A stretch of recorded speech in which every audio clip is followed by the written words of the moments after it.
Hello friends, welcome back to my channel. কেমন আছো তোমরা সবাই? আশা করব অনেক ভালো আছো। আমরা অনেক ভালো আছি।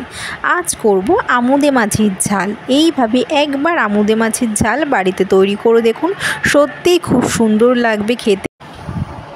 প্রথমে আমরা আমুদে মাছগুলিকে ভালো করে কেটে নিয়েছি। দেখো, মাথা ফেলে দিয়েছি আমুদে মাছের, কারণ মাথায় অনেক বালি থাকে এই মাছে, এর জন্য আমরা মাথা ফেলে দিয়েছি। এবার মাছগুলিকে সামান্য লবণ, সামান্য হলুদ দিয়ে ভালো করে হাত দিয়ে মেখে নেব। এবার মাছের মশলা তৈরি করব। তার জন্য লাগবে 2 চামচ জিরে, 2 চামচ সাদা সর্ষে, 1 চামচ কালো সর্ষে, 5 থেকে 6টা শুকনো লঙ্কা। এগুলিকে ভালো করে আমরা বেটে নেব। এবার সর্ষের তেল গরম করলে আমরা মাছগুলিকে ভেজে নেব। লবণ অল্প দেব, খুব বেশি মাছ ভাজবো না।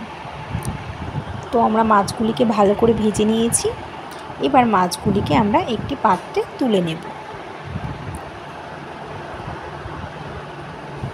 এবার ওই মাছের তেলে অল্প সর্ষের তেল দিয়ে তেলটা ভালো করে গরম করে তাতে দেব কালো জিরে ফোড়নে দিয়ে ফোড়নটা একটু ভালো করে নেড়েচেড়ে নিতে হবে।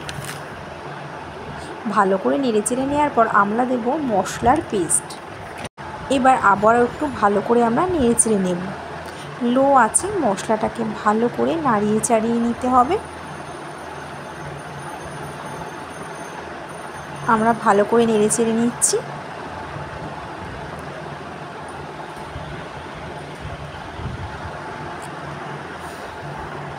খুব ভালো করে মিশিয়ে মিশিয়ে নাড়তে হবে।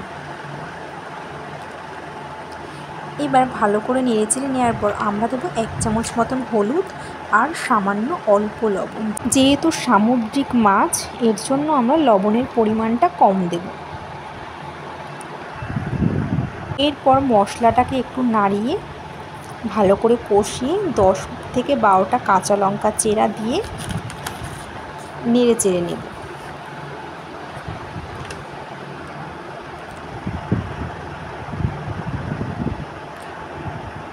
এবার একটু ভালো করে নেড়েচেড়ে নিতে হবে। মশলার সঙ্গে খুব ভালো করে কষিয়ে নিতে হবে।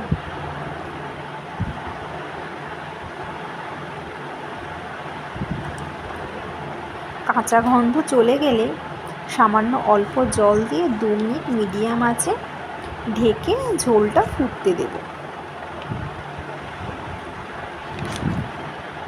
এবার ঝোলটা একটু ফুটে গেলে ভাজা মাছগুলিকে দিয়ে দেব। মাছগুলিকে লো আঁচে ফুটতে দেব।